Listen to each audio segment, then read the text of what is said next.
Secangkir pengharapan untuk mengawali hari ini, masa depan yang penuh badai.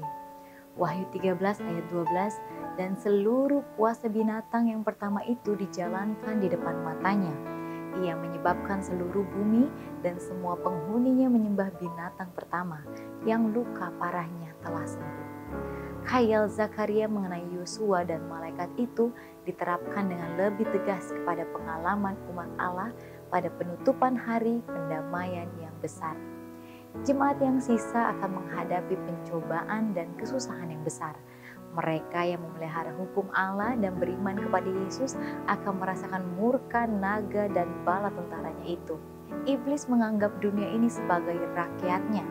Dia sudah menguasai jemaat yang murtad, tetapi disinilah suatu kelompok kecil yang melawan kebesarannya.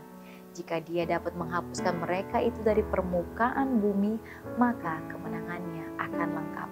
Sama seperti dia memengaruhi bangsa-bangsa kafir, menghancurkan bangsa Israel, demikianlah dalam waktu yang dekat dia akan membangunkan kuasa kejahatan dunia untuk membinasakan umat Allah. Semua orang akan dituntut menurut undang-undang buatan manusia yang bertentangan dengan hukum ilahi. Mereka yang akan tetap setia kepada Allah dan kepada tugasnya akan diancam, dicaci dan dibuang. Mereka akan dikhianati baik oleh orang tua maupun saudara-saudara dan oleh keluarga dan sahabatnya.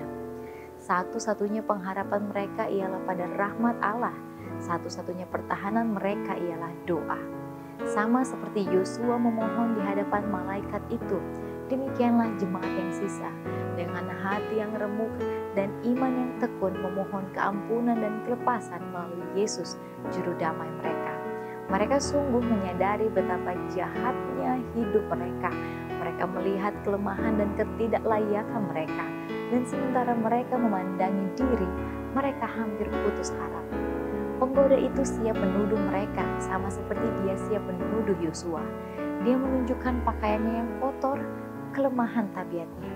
Dia menghadapkan kelemahan dan kesalahan mereka, dosa karena tidak bersyukur, keadaan mereka yang tidak sama dengan Kristus yang sudah menghina penebus mereka itu. Dia berusaha menakut-nakuti manusia dengan perasaan bahwa keadaan mereka itu tidak dapat diharapkan lagi, bahwa kenajisan dosa mereka itu tak akan pernah terhapuskan.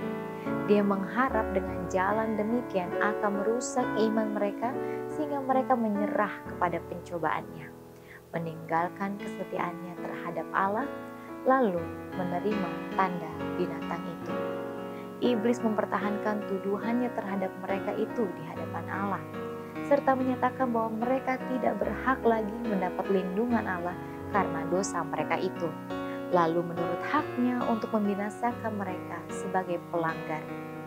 Dia mengatakan bahwa sama seperti dia dibuang dari surga, maka mereka patutlah tidak beroleh kemurahan Allah. Apakah mereka ini, katanya, orang-orang yang akan mengambil tempat saya di surga dan juga tempat malaikat yang menggabungkan diri dengan saya? Demikianlah renungan kita pada hari ini. Selalu mulai hari Anda dengan secangkir pengharapan.